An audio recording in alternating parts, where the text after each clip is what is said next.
ஸ்தேவான் அநேக அற்புதங்களை அதிசயங்களை அவன் செய்தான். பரிசுத்த ஆவியானவர் அவன் மேல இருந்தார். அப்படி ஜனங்களுக்குள்ள எழும்பி தேசத்துல சுவிசேஷத்தை அவன் சொல்லி கொண்டிருக்கும் போது அந்த ஜனங்கள் எல்லாம் அவனுக்கு எதிராக வந்து அவனை கல்லால் அடித்து கொன்றார்கள். தேவனுக்கு விரோதமாக யாரும் இயேசு என்கிற ஒரு தெய்வத்தை பத்தி பேசுறான். நம்ம தெய்வம் யெகோவா தெய்வம், கர்த்தர் தான் நம்ம தெய்வம், இவன் இயேசுதான் தெய்வன்றான். இது தேவ தூஷன் சொல்லி கல்லால் அடிக்கிறான் அவங்கள. அப்ப அடிக்கும் பொழுது அவன் முழங்கால் படியிட்டு, ஆண்டவரே இவர்கள் மேல் இந்த பாவத்தை சுமத்தாத இரும் என்று மிகுந்த சத்தமிட்டு சொன்னான். இப்படி சொல்லி நித்திரை அடைந்தான். அல்லேலூயா.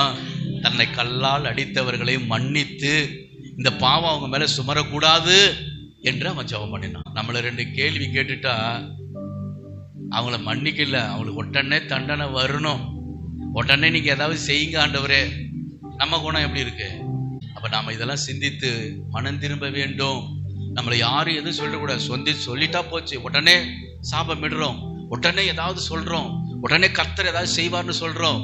அப்ப நம்ம குணம்தான் அலங்கரிக்கப்பட வேண்டும். அதனாலதான் ஸ்தேவானை இன்று வரை நம்ம பேசி கொண்டு இருக்கிறோம். குணம் வெளிப்பட்டுச்சு, மன்னிக்கிற குணம் அவனுக்குள்ள இருந்துச்சு, கிறிஸ்துவின் சாயலை அவன் வெளிப்படுத்தினான்.